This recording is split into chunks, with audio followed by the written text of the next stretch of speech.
आज़ादी के 75 से ज़्यादा साल हो चुके हैं और आज़ादी के बाद हम देखते हैं नेहरू जी को, फिर इंदिरा कुमार गुजराल और अब मोदी जी, जिनके समय में अंतर्राष्ट्रीय मुद्दों पर भारत की जो पहचान है वो काफ़ी अहम हुई है। भारत की जो स्थिति है काफ़ी स्ट्रांग हुई है।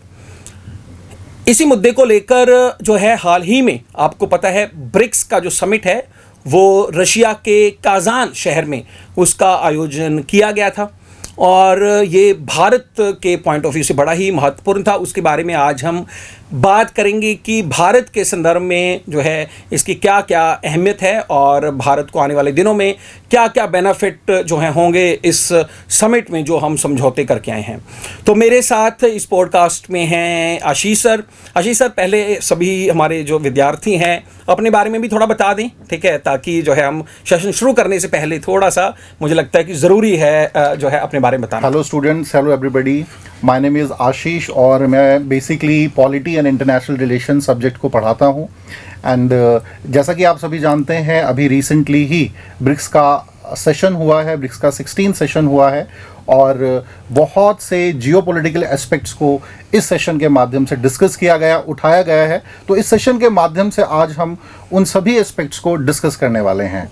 सो चलिए अब सर थोड़ा बताएंगे इसके बारे में। सबसे इंटरेस्टिंग क्या लगा सर? सबसे पहले था सबसे मतलब अगर मैं कहूँ एक लाइन में सबसे मतलब मैं एक लाइन का जब मैं जिक्र करता हूँ ना, मुझे देखिए हमें बहुत सारे मुद्दों पे तो हम बात करेंगे, लेकिन होता है ना कि आम लोगों पे जो है ऐसी समझ का क्या प्रभाव पड़ता है। मैं देख रहा हूँ पिछले 2-3 साल पहले का एक वीडियो था, मैं सोशल मीडिया पर देख रहा था। वो एक लड़का कहीं गुड़गांव में बोल रहा है कि भाई कल अमेरिका हमसे पूछता था कौन हो तुम, आज हम कहते हैं भाई तू कौन है। तो कुछ इस तरह का आम जनता पे जो है कुछ जो प्रभाव है वो मतलब पड़ा है। एक लाइन में अगर आपको जो है उसे समाप्त कर रहा हूँ तो क्या कहोगे? देखिए, सबसे बड़ा जो इसमें हाईलाइटेड पॉइंट रहा है वो जो चाइना के साथ इंडिया का डिस्कशन रहा है। प्राइम मिनिस्टर नरेंद्र मोदी और प्रेसिडेंट शी जिनपिंग जो है उनकी तकरीबन 50 मिनट की जो है मीटिंग रही है और शायद जहाँ तक ऐसा कहा गया कि 5-6 साल में पहली बार एक दूसरे के साथ वो बैठ के 2020 के बाद ये पहली दफा ऐसा हुआ है कि बॉर्डर इश्यूज पे दोनों तरफ से बातचीत की गई है। तो अपने आप में ये बहुत बड़ी बात है। वैसे इंटरेस्टिंग बात ये है आशीष सर कि अक्सर ऐसा होता है कि चीन, जब भी हमारी दिवाली आती है ना तो चीन बड़ा चर्चा में होता है, क्योंकि कहा जाता है कि चीन के पटाखे मत लो, चीन की ये जो है इस्तेमाल मत करो। और इस बार अभी 2-3 दिन से आ रहा है कि भाई जो बॉर्डर्स हैं, बॉर्डर्स का जो इशू हमेशा से रहा है, तो उनकी सेनाएं और हमारी जो सेनाएं हैं भाई जहाँ जहाँ पर वो उन्होंने कब्जा किया हुआ था बॉर्डर के ऊपर जो है वो अपनी उस पोजीशन से वो पीछे जा रही हैं। तो इसका भी डेफिनेटली मुझे लगता है भारत के आम लोगों पर जो है एक अच्छा असर पड़ने वाला है कि भाई इस बार दिवाली थोड़ी चाइना को सिर्फ बाइकआउट करके नहीं, चाइना को पीछे धकेल के भी सेलिब्रेट करेंगे। निश्चित रूप से आम जनता के मन में ये धारणा भी बनती है कि प्राइम मिनिस्टर नरेंद्र मोदी जी ने तकरीबन 5 साल से कुछ हुआ नहीं था, तो 5 सालों के पश्चात उनकी लीडरशिप में ये ब्रिक्स में घटना घटित हो पाई है और दोनों पक्ष जो हैं कंप्लीट डिसएंगेजमेंट की बात कर रहे हैं, रेजोल्यूशन की बात कर रहे हैं, म्यूचुअली जो है बातचीत करके रेजोल्यूशन निकालने की कोशिश की बात कर रहे हैं। आशीष सर, आपका क्या मानना है कि जैसे ऐसा तो बिल्कुल नहीं होता कि भाई एकदम से हम गए और हमने कहा 50 मिनट की मीटिंग कर लो और मिल लो। मुझे लगता है ना ये पूरा एक घटनाक्रम है। लास्ट ईयर जैसे भारत में G20 हुई और मतलब बड़ी शानदार जो G20 का आयोजन हुआ, फिर लगातार भारत की अंतर्राष्ट्रीय स्थिति, भारत रशिया के साथ हाथ मिला रहा है, भारत यूक्रेन के साथ जो है मीटिंग्स कर रहा है, रशिया से हम जो है अमेरिकन जो है प्रतिबंध के बावजूद उनसे तेल खरीद रहे हैं, क्वाड में हमारी स्थिति काफ़ी मजबूत हुई है, अभी अगले साल तो क्वाड को हम ही होस्ट करने वाले हैं। मुझे लगता है एक पूरी क्रोनोलॉजी है इस मीटिंग के पीछे। देखिए, इसमें 2 पहलू हैं। पहला तो है भारत की जो बढ़ती हुई इंटरनेशनल रिलेशंस में, अंतर्राष्ट्रीय राजनीति में जो पहचान है बड़ी तेजी से बढ़ रही है, जैसा कि आपने मेंशन किया पिछले 2 सालों में। साथ ही साथ कहीं ना कहीं नेशनल इंटरेस्ट जो है, राष्ट्रहित होता है, वो सर्वोपरि होता है। तो चाइना इस बात को भली भांति जानता है कि भाई ट्रेड एक बहुत इंपॉर्टेंट एस्पेक्ट है, भारत एक बड़ा ही महत्वपूर्ण ट्रेड पार्टनर है, तो उसे निगलेक्ट नहीं किया जा सकता है। तो ये भी एक कारण रहा कि दोनों देशों के बीच में बातचीत की गई है।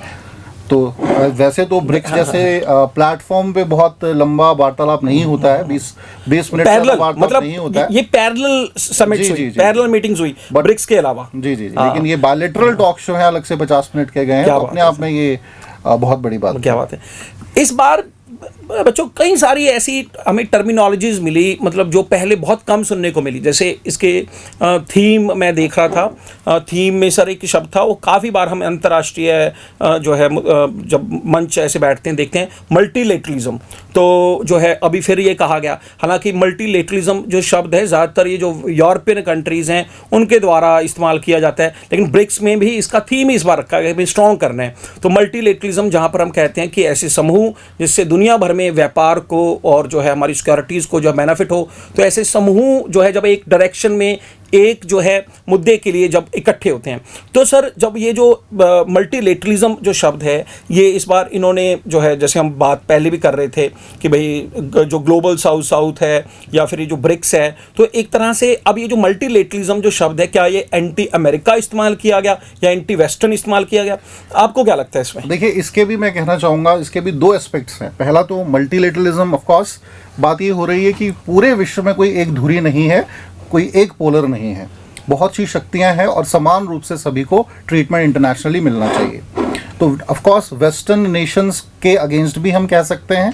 दूसरा ही ब्रिक्स में भी हम क्या देखेंगे, ब्रिक्स में भी या इंटरनेशनल ग्रुपिंग्स में भी जनरली हम क्या देखते हैं, किसी एक या दो देश की भूमिका अधिक बन जाती है। तो ब्रिक्स जैसे ग्रुपिंग में भी हम क्या देखते हैं, भाई चाइना का इन्फ्लुएंस बड़ी तेज़ी से बढ़ रहा है, ठीक है। तो कहीं ना कहीं मल्टीलेटरलिज्म का जो आइडिया है ये सपोर्ट करता है इस बात को कि ना सिर्फ किसी संस्था में, वैश्विक स्तर पर भी और किसी संस्था में भी कोई एक धुरी नहीं होनी चाहिए, एक सेंट्रिक नेशन नहीं होना चाहिए। तो मल्टीलेटरलिज्म जो है इन्हीं बातों को डिनोट कर रहा है। सर जब ऐसे अंतर्राष्ट्रीय मंचों पर जब मल्टीलेटरलिज्म की बात होती है, मुझे लगता है ना, जो पैसा जो हम कहते हैं बड़ा इंपॉर्टेंट रोल प्ले करता है।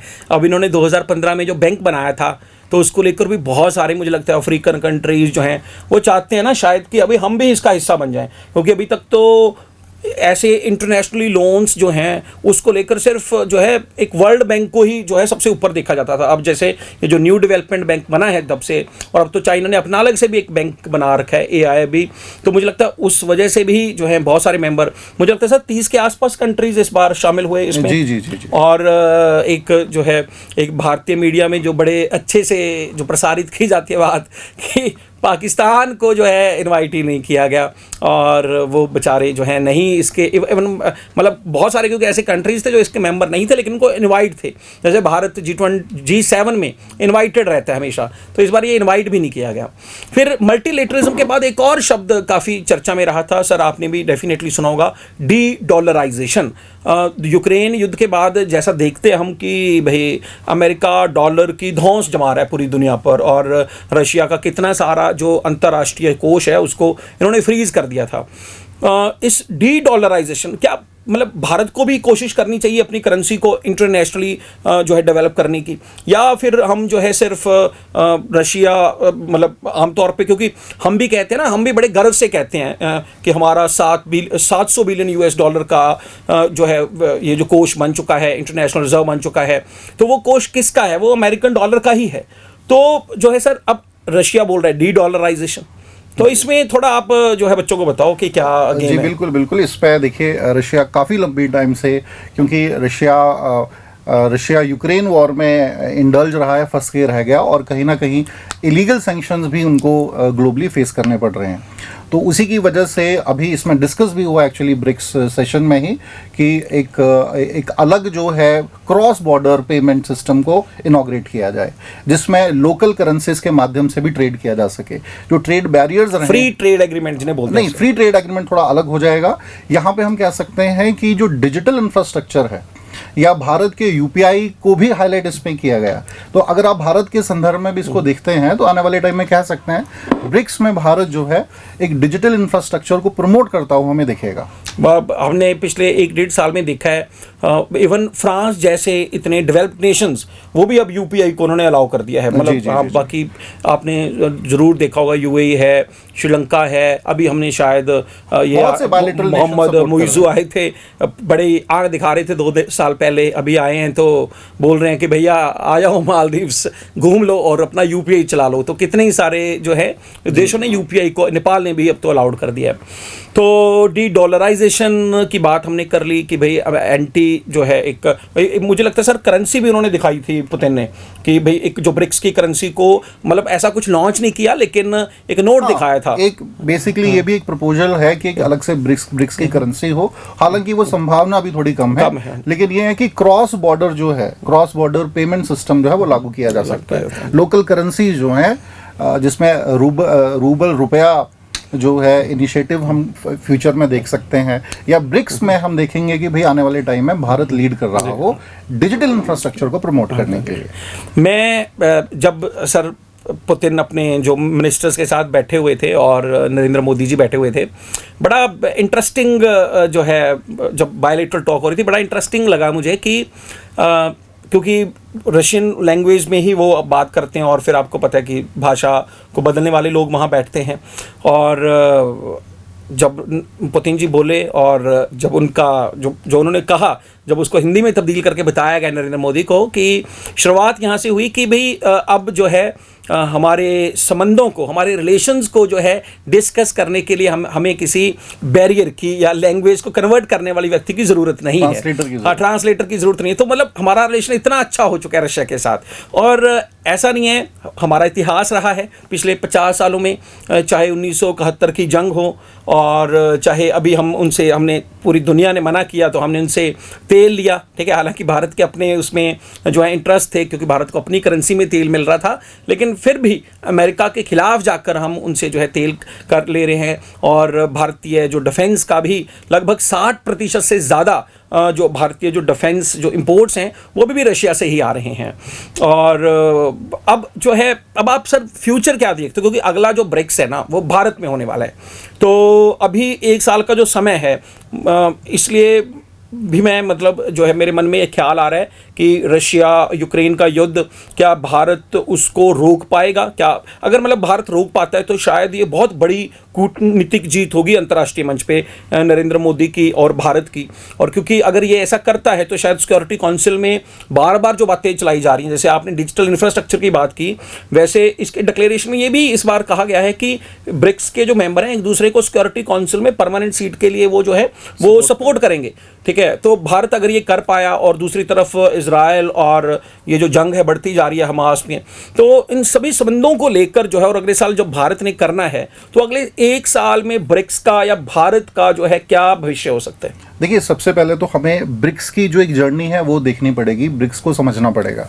ब्रिक्स की जो शुरुआत हुई थी वो एक इकोनॉमिक ग्रुपिंग की फॉर्म में हुई थी, लेकिन आज हम क्या देख रहे हैं, डिफरेंट ग्लोबल इश्यूज को ब्रिक्स के प्लेटफॉर्म के माध्यम से एड्रेस किया जा रहा है, ठीक है। जैसे कि हम जियोपॉलिटिकल जो टर्मोइल चल रहा है रशिया और यूक्रेन के बीच में, या वेस्ट एशिया में हम देख रहे हैं अभी इस ही सत्र में ब्रिक्स के जो इजराइल ने अटैक किए हैं लेबनान पे, उसका बहुत ज़्यादा आलोचना की है सभी मेंबर देशों ने, ठीक है। तो एक हम कह रहे हैं एक प्लेटफॉर्म हमें मिल रहा है जिसमें हमें डेवलपमेंट्स देखने को मिल रही हैं। इसके अलावा आपने भारत के रोल के कंटेक्स्ट में भी बात की है, तो मैं 2-3 और इसमें एस्पेक्ट जोड़ना चाहूँगा। जैसे कि एक तो मैंने बात करी भाई कि Bharat digital infrastructure point of view से लीड करेगा, साथ ही साथ भारत जो है इंटरनेशनल सोलर अलायंस के पक्ष को भी रखा है। ब्रिक्स के जो भी एक्सपेंशन अभी हुआ है, 4 नए देश जुड़े हैं, ठीक है। साथ में सऊदी अरेबिया अभी फॉर्मलाइज कर रहा है पॉसिबिलिटीज। सर जैसे आप से जब मैं पहले बात कर रहा था पॉडकास्ट शूट करने से पहले कि खास तौर पे हम बात करें इथोपिया की बात कर रहे थे, है ना? तो वो जरूर बताओ। अब वो मैं जरूर उस पर भी आऊँगा। तो पहले तो थोड़ा सा इस पर बात कर ले। तो ISA एक इंटरनेशनल प्लेटफॉर्म है, इसके अलावा इंटरनेशनल बिग कैट अलायंस है, तो उसे भी भारत ने जो है ब्रिक्स में उठाया है। तो तकरीबन पूरी दुनिया में 96 ऐसे देश हैं जहाँ पे बिग कैट्स हमें देखने को मुझे लगता है ये जो है G20 के टाइम पीरियड में भारत ने बातचीत तो इन मुद्दों पर वहाँ भी हो रही थी, बट ब्रिक्स में भी उस टाइम शायद मुझे ऐसा लग रहा है कि उस टाइम ही इसका निर्माण हुआ था बिग कैट अलायंस का, क्योंकि भारत के कितने सारे प्रोजेक्ट हैं जो ऑलरेडी चल भी रहे हैं टाइगर कंजर्वेशन को लेकर, या आई थिंक जो हम मुझे लगता है सर चीताओं को लेकर आए थे हम साउथ अफ्रीका नामीबिया से। जी हाँ जी, ठीक है। तो थोड़ा सा इसमें मैं ऐड कर लूं सर पहले। तो ISA है, इन सभी इश्यूज पे बात हुई है और इसमें हमें भारत का रोल देखने को मिल रहा है। दूसरा जो ब्रिक्स है, और जैसा कि आपने इथोपिया की बात की, भी एक्सपेंशन ऑफ ब्रिक्स हुआ है, तो अफ्रीका में भी कहीं ना कहीं हम देखते हैं कि नेशंस के बीच डिफरेंसेस हैं। जैसे कि जिबूती और सोमालिया एक तरफ हैं और दूसरी तरफ आपका आता है इथोपिया। तो इनके बीच भी जो है डिस्प्यूट्स हैं। तो एक तरफ चाइना जो है जिबूती में अपने बेसिस बना चुका है, मिलिट्री बेसिस बना चुका है, उन्हें फंडिंग करता है। तो अब देखिए दूसरी तरफ इथोपिया को भारत की सहायता से ब्रिक्स में रिप्रेजेंटेशन मिल रहा है। तो ये एक बहुत बड़ी इथोपिया पॉइंट ऑफ व्यू से भी जीत है और भारत के लिए भी है कि आप देशों को सिर्फ फंडिंग ही करते रहिए, आप उनको अपने डेब्ट ट्रैप में ही फंसाते रहिए, हम सही मायनों में उनको रिप्रेजेंटेशन दे रहे हैं। इथोपिया जैसा एक गरीब देश जो है अब चाइना के सामने बैठ के ब्रिक्स में मैटर्स को डिस्कस करेगा, तो एक बहुत बड़ी बात है। सर आपकी बात को जो है मैं और जो है बल देना चाहूँगा कि कहते हैं ना कि आपके दोस्त अच्छे होने चाहिए, और अगर आपके दोस्त अच्छे हैं तो आपकी ज़िंदगी हमेशा अच्छी ही रहेगी।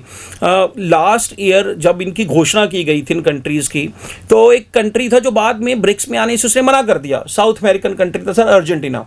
तो बाद में उसने कहा नहीं अभी हम नहीं आएंगे। तो मुझे लगता है कि अभी ब्रिक्स की जो इम्पोर्टेंस इस समिट के दौरान जो बनी है, कहीं ना कहीं जो है अर्जेंटीना भी सोच रहा होगा कि क्योंकि एक तो बहुत बड़ा अंतर्राष्ट्रीय मंच, मतलब मुझे ऐसा लग रहा है कि G7 को जो है, मतलब हालांकि चाइना G7 में ऑलरेडी है, लेकिन उसको चैलेंज करता नजर आ रहा है, क्योंकि जो पुतिन जो कहीं ना कहीं इस ब्रिक्स को G7 के पैरेलल खड़ा भी देखना चाहता है कहीं ना कहीं, जो मुझे लग रहा है। देखिए जो फाउंडेशन हुई थी ब्रिक्स की, उसका मेन जो ऑब्जेक्टिव था वो यही था। उस समय G7 नहीं था, G8 हमेशा कहते थे, but it was actually to counter G7।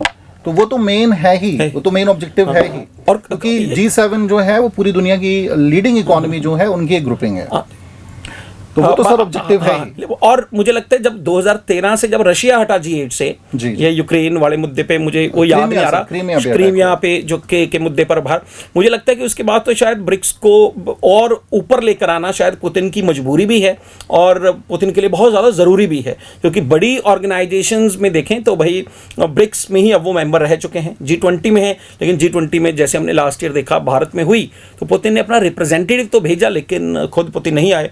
मुझे लगता है पिछले 2-3 साल में पुतिन शायद एक नॉर्थ कोरिया गए हैं, एक चाइना गए हैं, इसके अलावा कहीं आ ही नहीं सके। और अभी जब भारत और ये जो प्रधानमंत्री साहब मिले, तो क्योंकि आपको पता है कि ये हर साल जो है भारत रशिया के बीच जो है वो जो है कॉन्फ्रेंस आयोजित की जाती है, और अगले साल के लिए न्योता भी भेजा है कि भाई शायद वो आएँ, क्योंकि सिर्फ इसी वर्ष में 2 बार हमारे प्रधानमंत्री जी वहाँ गए, एक बार बायलैटरल टॉक के लिए और एक बार ये ब्रिक्स समिट के लिए। तो सर ये सारी बातें हमारी हो चुकी हैं, मल्टीलेटरलिज्म हो गया, डी-डॉलराइजेशन हो गया, ब्रिक्स का इंपॉर्टेंस हो गया। तो अब आखिर में जो है इस पॉडकास्ट में हम जो है डिस्कस करते हैं कि आपके दिमाग में कुछ है? हाँ जी जी सर, इसमें एक बहुत बड़ा जो इशू है ब्रिक्स में, वो हमें ये डिस्कस करना चाहिए कि कहीं ना कहीं साउथ कॉर्पोरेशन भी हमें यहाँ ये स्किप हो गया था सर। हाँ जी ठीक है ना। तो जैसे कि मैं जैसे कि मल्टीलेटरलिज्म की हमने पहले बात की थी, और मैंने कहा था कि कुछ ग्रुपिंग्स में क्या होता है, जो फाइनेंशियली कैपेबल नेशंस हैं वही लीड करते हैं, तो उससे धीरे धीरे क्या होता है, वो जो ग्रुपिंग्स का सिग्निफिकेंस है वो उन्हीं नेशन तक सेंट्रिक रहता है और उसका सिग्निफिकेंस धीरे धीरे कम हो जाता है। तो कहीं ना कहीं ये जो नए देश जुड़े हैं ये उसको बैलेंस कर रहे हैं। इसके अलावा भी जैसे कि जो अभी हमने सर इस पे कुछ, क्योंकि मैं ना जैसे आपने साउथ का मुझे कुछ जैसे होते हैं ना कि कई सारी सस्पेंस थ्योरीज होती हैं, तो मैं कुछ दिन पहले देख रहा था कि जब देश हमारा आज़ाद हुआ 47 में, तो 1940-50 के दशक में मुझे लगता है बहुत सारे देश थे जो इस ब्रिटिश जो हम बोलते हैं कॉलोनाइजेशन से बाहर आए, और सिर्फ ब्रिटिश ही नहीं, बहुत सारे ऐसे कंट्रीज थे जो कोई कहीं फ्रांस से, हाँ। तो बाद में जो है ये एक मतलब ऐसा कहा जाता है, एक थ्योरी है कि ये जो वेस्टर्न कंट्रीज़ ने, अमेरिका ने बैठ के बनाई कि भाई हम एक काम करते हैं कि भाई हम किसी को कोई भी व्यापार तभी कर पाएंगे, तभी कुछ बेच पाएंगे जब उनको हम नीचा दिखा पाएंगे, उन्हें अंडर डेवलप दिखा पाएंगे। तो ये एक ग्रुपिंग हुई कि भाई साउथ में जो कंट्रीज़ हैं, अब देखिए मैक्सिमम अफ्रीकन कंट्रीज़ हैं, तो एशियन कंट्रीज हैं या साउथ अमेरिकन कंट्रीज हैं, तो उनको अंडर डेवलप दिखाओ, और नॉर्थ ग्रुपिंग में सारे के सारे विकसित देश हैं। तो वो जो थ्योरी है वो भी कहीं ना कहीं जो है भारत जैसे जो नेशंस हैं या दूसरे देश हैं उनको एक अलग जो है रखने के लिए थी, लेकिन अब शायद इसमें जो है बदलाव आया है। हाँ बात कर लेता हूँ। जैसा कि आपने कहा, इसकी जो शुरुआत है ये बहुत पुरानी है। ये कॉन्सेप्ट इंटरनेशनल रिलेशन में साउथ कॉर्पोरेशन या नॉर्थ कॉर्पोरेशन ये नई नहीं है। जैसा कि भाई जैसा कि हमने देखा कि कोल्ड वॉर पीरियड में, specially after the end of the second world war, new emerging states का एक दौर शुरू हुआ। नए नए देश आज़ाद हो रहे थे और वो नए नए देश ज़्यादातर कॉमन प्रॉब्लम्स को फेस कर रहे थे, जैसे कि पॉपुलेशन ज़्यादा है, पॉवर्टी ज़्यादा है, माल न्यूट्रिशन की समस्या है, ठीक है, ऐसे चैलेंजेस उनके सामने थे। और न्यू इमर्जिंग नेशंस में वो, और कहीं ना कहीं सभी ने, all the nations face the sting of colonialism also, colonies ही रही थी यूरोपियंस की। तो धीरे धीरे इनके ये बात समझ आई कि जिस प्रकार से ज़्यादातर जो डेवलप्ड नेशंस के बीच कॉपरेशन है, तो ऐसा कॉपरेशन जो आपके थर्ड वर्ल्ड नेशंस हैं या डेवलपिंग नेशंस हैं उनके बीच क्यों नहीं होता है। तो आज वो हमें इन संस्थाओं के माध्यम से सार्थक होता हुआ दिख रहा है। जैसा कि मैंने इंटरनेशनल सोलर अलायंस की बात करी, मैंने बात करी डिजिटल इंफ्रास्ट्रक्चर प्रमोशन की बात करी, तो ये जो प्लेटफॉर्म है, ये सबसे पहले देखो, अगर भारत लीड करेगा तो अमीर जो देश है, चाइना में तो इतनी समस्या नहीं होगी, रशिया में इतनी समस्या नहीं होगी, तो ये जो गरीब देश हैं, यहाँ पर भारत जो है एक लीडरशिप की भूमिका में हमें देखने को मिलेगा। और अल्टीमेटली क्या होगा, भारत जो एक ग्लोबल साउथ की आज हम बात कर रहे हैं, और भारत को ये सभी देश ग्लोबल साउथ का लीडर की फॉर्म में भी देखते हैं, तो वो जो वॉइस है ग्लोबल साउथ की इंडिया के फेवर में, वो और ज़्यादा स्ट्रांग होगी। उम्मीद कर सकते हैं? बिल्कुल सर, बिल्कुल उम्मीद कर सकते हैं आप। चलिए, बहुत बढ़िया। और बहुत सारे मुद्दे जो हैं डिस्कस हुए। दोस्तों, हम सोच रहे हैं कि जैसे अभी आज हमने ये ब्रिक्स का मुद्दा आपके साथ डिस्कस किया, बड़े सारे फैक्ट्स बताए, बड़ी सारी टर्म्स बताई, बड़ी सारी स्टोरीज बताई, और हर हफ्ते हम ऐसा ही एक पॉडकास्ट लेकर आ सकें। तो अगला पॉडकास्ट किस पर हो, हमें कमेंट बॉक्स में ज़रूर बताएं, और कोशिश रहेगी कि और बेहतर जो है इस पॉडकास्ट को करें, ताकि बच्चों को इंटरेस्ट के साथ साथ बड़ा सारा ज्ञान जो है वो भी दे सकें। तो बहुत बहुत धन्यवाद। जय हिंद, जय हिमाचल।